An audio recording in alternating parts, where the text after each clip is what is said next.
नमस्कार। आज हम एक बहुत ही गहरे और महत्वपूर्ण विषय पर बात करने जा रहे हैं, श्री गुरु गीता। ये स्कंद पुराण के उत्तरखंड का एक अंश है जिसमें भगवान शिव और देवी पार्वती के बीच एक संवाद होता है गुरु तत्व पर। हाँ बिल्कुल, ये बातचीत कैलाश पर्वत पर शुरू होती है जब पार्वती जी देखती हैं कि देवों के देव महादेव, मतलब जिन्हें सब पूछते हैं, वो स्वयं किसी को प्रणाम कर रहे हैं, किसी का ध्यान कर रहे हैं। तो वो थोड़ी हैरान होती हैं, पूछती हैं कि आखिर आप किसकी वंदना कर रहे हैं। तो आज के लिए हमारे स्रोत गुरु गीता के ही कुछ अंश है और इस चर्चा का मकसद यही है कि हम इस संवाद के जरिए गुरु तत्व के असल सार को समझने की कोशिश करें कि भाई गुरु का स्थान इतना ऊंचा क्यों है, गुरु कृपा इतनी जरूरी क्यों मानी गई है ना। बिल्कुल। और शिवजी से एक परम रहस्य बताते हैं। वो कहते हैं पार्वती जी से कि तुम्हारे भक्ति भाव के कारण मैं यह रहस्य खोल रहा हूँ। यही तो सबसे दिलचस्प बात है कि जो शिव खुद ब्रह्मा, विष्णु, इंद्र जैसे देवों से पूजे जाते हैं, वो आखिर किसे प्रणाम कर रहे थे, और ये क्यों कहा गया कि गुरु ही ब्रह्मा, विष्णु, महेश है। चलिए इसी रहस्य से पर्दा उठाते हैं। तो पार्वती जी ने यही पूछा कि आप तो सर्वपूज्य हैं, फिर किसे नमस्कार करते हैं। हाँ। तो शिवजी कहते हैं कि पार्वती, तुम मेरे ही स्वरूप का हिस्सा हो और तुम्हारी भक्ति देखकर मैं ये रहस्य बताता हूँ। और सबसे पहली, सबसे बुनियादी बात वो ये स्पष्ट करते हैं कि जो गुरु हैं वही शिव हैं और जो शिव हैं वही गुरु हैं। इनमें जरा सा भी भेद मानना, वो कहते हैं, महापाप है। गुरु और ईश्वर में कोई अंतर नहीं। ये तो बहुत बड़ी बात है, मतलब शुरू में हजम करना भी मुश्किल है। हाँ है तो बिल्कुल। शिवजी आगे कहते हैं कि दुनिया भर के जो ज्ञान है, वेद, शास्त्र, पुराण, इतिहास, मंत्र, तंत्र, यहाँ तक कि जप, तप, व्रत, तीर्थ, यज्ञ, दान, ये सब कुछ अगर गुरु तत्व को समझे बिना किया जाए तो वो भ्रामक है, व्यर्थ है। मतलब उसकी असल गहराई या सार्थकता नहीं मिल पाती। हाँ बिल्कुल भाई, उसकी वो जो एसेंस है वो नहीं मिलती। यानी कि बाहरी कर्म कांड या सिर्फ किताबी ज्ञान भी गुरु के मार्गदर्शन के बिना अधूरा है, वो असल तत्व तक नहीं पहुंचा सकता। हाँ, शिव यही कहते हैं कि आत्मा में गुरु बुद्धि, मतलब गुरु के प्रति वो समझ और निष्ठा, वो स्थापित होने के सिवा कुछ भी सत्य नहीं है। असली चीज वही है। इसलिए जो समझदार लोग हैं उनको इसे पाने की कोशिश करनी चाहिए, क्योंकि ये जगत एक तरह की अविद्या या माया है और ये शरीर भी उसी अज्ञान से जन्मा है। तो इस भेद को समझने का जो ज्ञान है वो जिनकी कृपा से मिलता है वही तो गुरु हैं। गुरु शब्द का अर्थ भी समझाया गया इसमें, है ना। हाँ, बहुत सुंदर तरीके से। गु का अर्थ बताया है अंधकार यानी अज्ञान, और रू का अर्थ है प्रकाश यानी ज्ञान। तो जो अज्ञान रूपी अंधकार को मिटाकर ज्ञान का प्रकाश करे वही गुरु है। अच्छा। एक और मतलब भी बताया गया है, गकार यानी गुणों से परे, गुणातीत, और रूकार यानी रूप से परे, रूपातीत, क्योंकि गुरु इन भौतिक सीमाओं से, गुणों से, रूपों से परे होते हैं। गुरु की महिमा तो वाकई अद्भुत बताई गई है। जैसे उनके चरणामृत को पाप धोने वाला कहा है, ज्ञान जगाने वाला और भवसागर से पार कराने वाला भी कहा गया है। यही नहीं, और भी बहुत कुछ। गुरु के निवास को काशी कह दिया, चरणोदक को गंगा, गुरु को साक्षात विश्वनाथ कहा गया है। मतलब गुरु में ही सारे तीर्थ, सारे देवता समाये हुए हैं। एक तरह से ये उपमाएं हैं। हाँ। गुरु की सेवा को गया तीर्थ के बराबर बताया है। ये सब उपमाएं बस यही दिखाती हैं कि गुरु का स्थान कितना पवित्र और कितना ऊंचा है। उनके ध्यान पर भी बहुत जोर दिया गया है। ऐसा क्यों? क्योंकि कहा गया है कि परम ब्रह्म जो है वो गुरु के वचनों में, उनके मुख में स्थित है, और वो मिलता भी उनकी कृपा से ही है। इसीलिए एक उदाहरण दिया है कि जैसे कोई अपने प्रिय का लगातार चिंतन करता है, वैसे ही गुरु का ध्यान करने को कहा गया है। फिर सिर्फ गुरु का आश्रय लेने की बात कही गई है। ये दिखाता है कि समर्पण किस तरह का चाहिए। और एक बात जो मुझे सबसे चौंकाने वाली लगी, शायद वो ये है कि अगर शिव रुष्ट हो जाए तो गुरु बचा सकते हैं, लेकिन अगर गुरु रुष्ट हो जाए तो शिव भी नहीं बचा सकते। ये कैसे संभव है? हाँ, ये बात गुरु की महत्ता को एकदम चरम पर ले जाती है। ये दिखाती है कि गुरु की जो व्यक्तिगत कृपा है, उनका जो मार्गदर्शन है, उसको कितना अनिवार्य माना गया है। इसीलिए कहा है कि गुरु अगर मिल जाएं तो हमेशा उनकी शरण में रहना चाहिए, उनकी आज्ञा का पालन करना चाहिए। गुरु को त्रिदेव का रूप भी बताया गया है, वो कैसे? शिव कहते हैं कि गुरु ही साक्षात शिव हैं, बस बिना तीसरे नेत्र के। यानी 2 नेत्रों वाले शिव, वही 2 भुजाओं वाले विष्णु हैं और 1 मुख वाले ब्रह्मा हैं।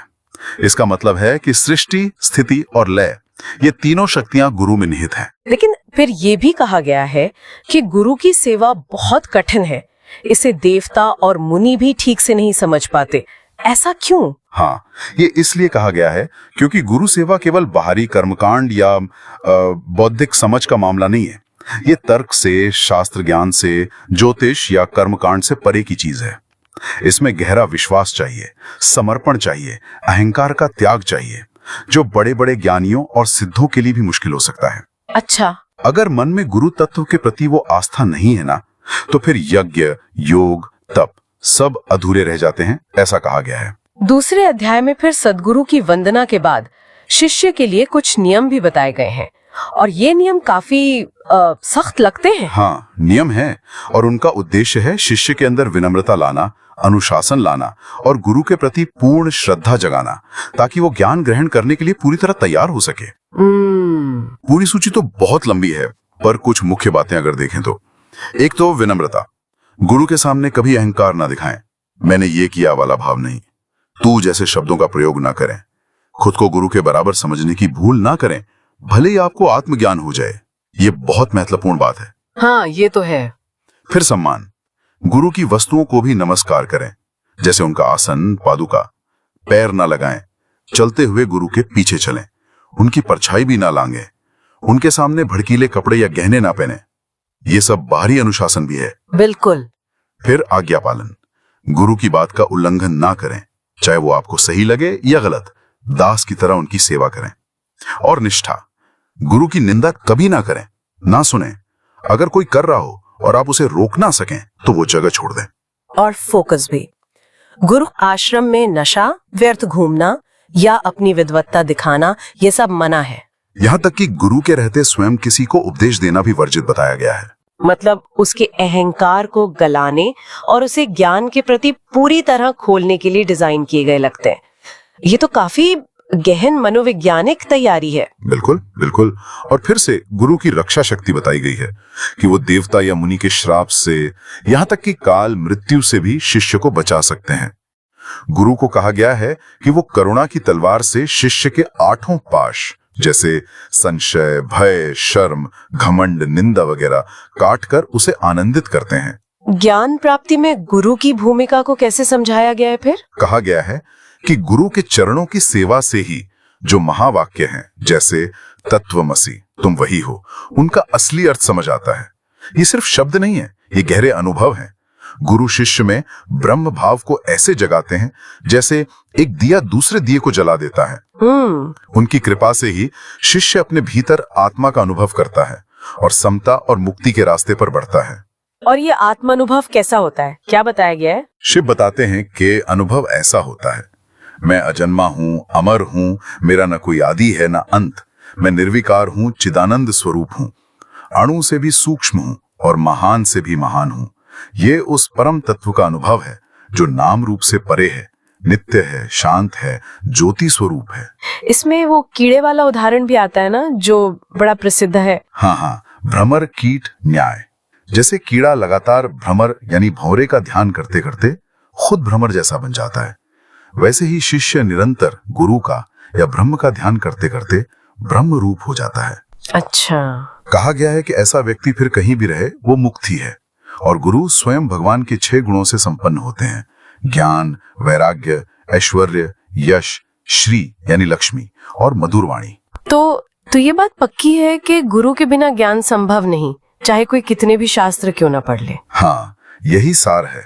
शिवजी पार्वती से स्पष्ट कहते हैं कि चाहे कोई चारों वेद पढ़ ले, वेदांग जान ले, सारे अध्यात्म शास्त्र पढ़ ले, पर गुरु कृपा के बिना सच्चा ज्ञान नहीं मिलता। चाहे शिव की पूजा करो या विष्णु की, अगर गुरु तत्व का ज्ञान नहीं है तो सब व्यर्थ है। गुरु दीक्षा से ही कर्म सफल होते हैं, इसलिए शास्त्रों के जाल से निकलकर गुरु की शरण लेने को कहा गया है। लेकिन ये भी साफ किया है कि हर कोई गुरु कहलाने लायक नहीं होता। नकली गुरुओं से सावधान रहने को भी कहा गया है। ये बहुत जरूरी बात है आजकल। हाँ, ये बहुत ही महत्वपूर्ण बात है, बिल्कुल सही कहा आपने। स्पष्ट कहा है कि जो गुरु ज्ञानहीन है, झूठा है, सिर्फ दिखावा करता है उसे त्याग देना चाहिए, क्योंकि जो खुद शांत नहीं वो दूसरे को क्या शांति देगा। जो खुद तैरना नहीं जानता वो पार कैसे कराएगा, है ना? सही बात है। जिन गुरुओं के दर्शन से ही मन में भ्रांति या शांति पैदा हो उन्हें दूर से ही छोड़ देना चाहिए।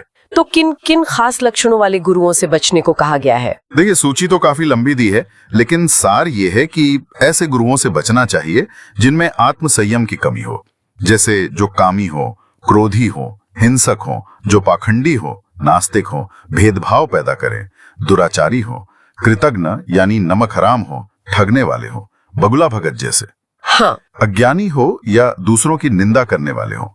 मूल बात यह है कि जिनका आचरण शुद्ध नहीं है, जिनका मन शांत नहीं है, जो ज्ञानी नहीं है, वे गुरु पद के लायक नहीं है। तो फिर सच्चे गुरु की पहचान क्या बताई गई है? अध्याय 3 में शायद। हाँ, तीसरे अध्याय में बताया गया है कि सच्चे गुरु चतुर होते हैं, विवेकी होते हैं, अध्यात्म के ज्ञाता होते हैं, पवित्र और निर्मल मन वाले होते हैं, वे शांत होते हैं, साधु स्वभाव के, कम बोलने वाले यानी मितभाषी, काम क्रोध से परे, सदाचारी और इंद्रियों को वश में रखने वाले होते हैं। मतलब उनका आचरण ही उनकी पहचान है। गुरुओं के कई प्रकार भी बताए गए हैं, ये क्या है? मतलब अलग अलग लेवल से? हाँ, एक तरह से कह सकते हैं कि कई स्तर बताए गए हैं। ये दिखाता है कि मार्गदर्शन अलग अलग तरह का हो सकता है।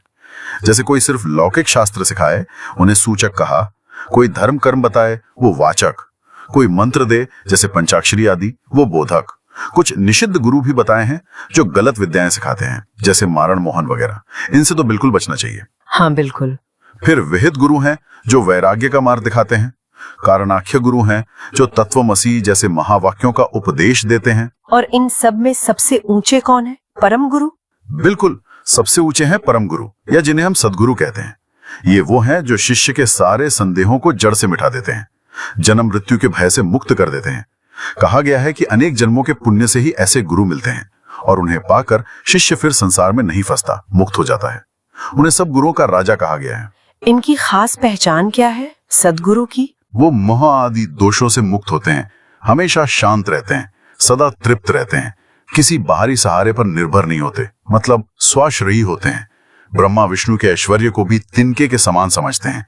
वह द्वैत और द्वैत की बहस से परे होते हैं, अपने अनुभव के प्रकाश में स्थित होते हैं, अज्ञान का अंधकार मिटाने वाले और सर्वज्ञ होते हैं।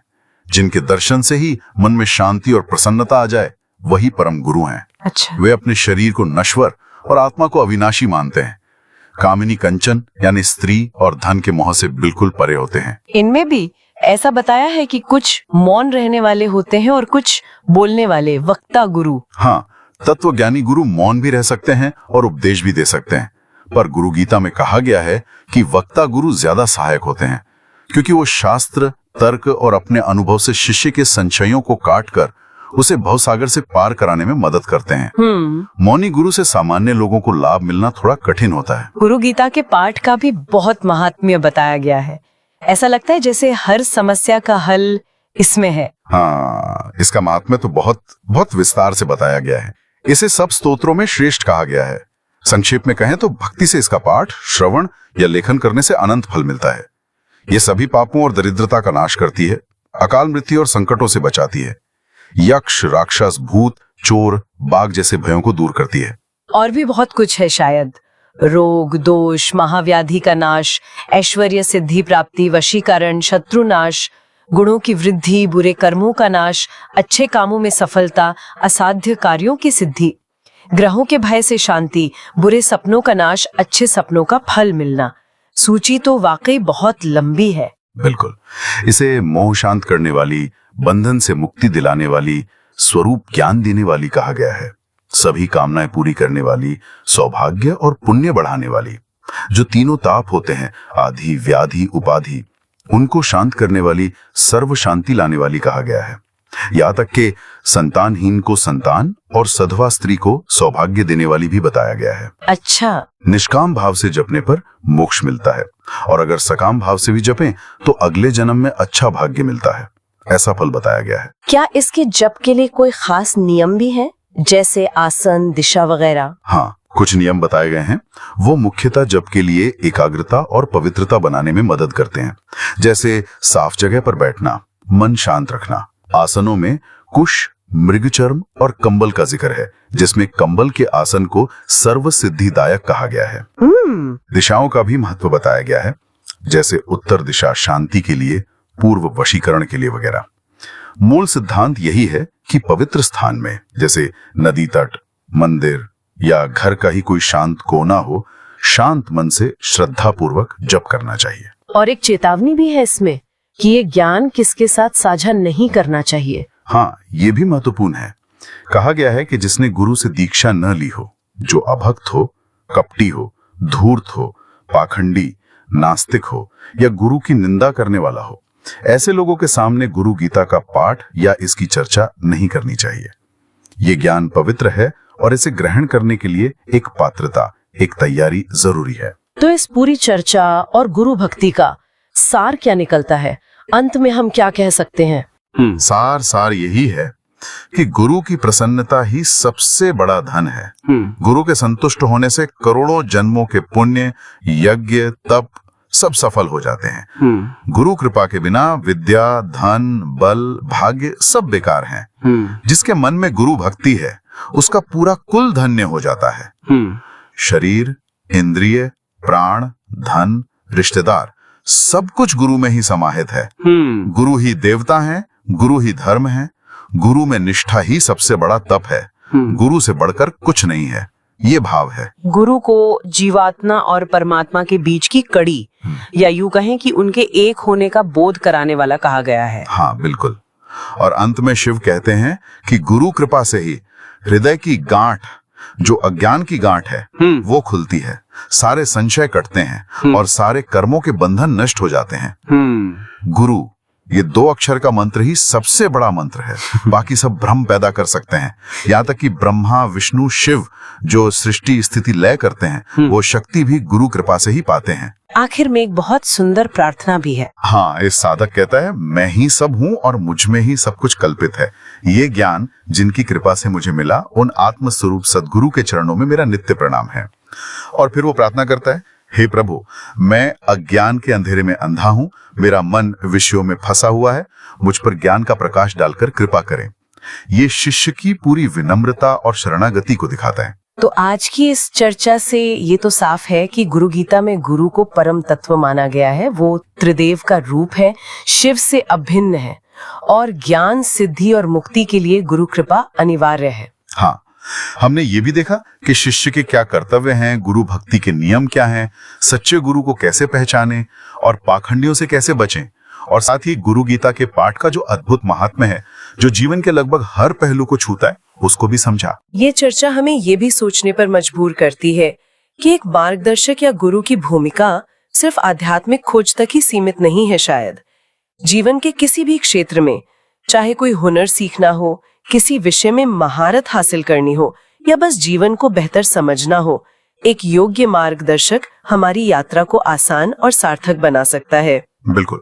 और गुरु गीता में एक जगह श्लोक 176 एक बात कही गई है कि सच्चा गुरु वो है जो उस अखंड नित्य मुक्त ब्रह्म को शिष्य के बाहर नहीं बल्कि उसके भीतर ही दिखा दे। ये सोचने वाली बात है, क्या गुरु सिर्फ रास्ता दिखाने वाला है या वो हमारे अंदर पहले से मौजूद क्षमता और ज्ञान को जगाने वाला एक उत्प्रेरक, एक कैटलिस्ट भी है? ये गहरा सवाल है। इसी विचार के साथ आज की ये चर्चा यहीं समाप्त करते हैं। सुनते रहिए।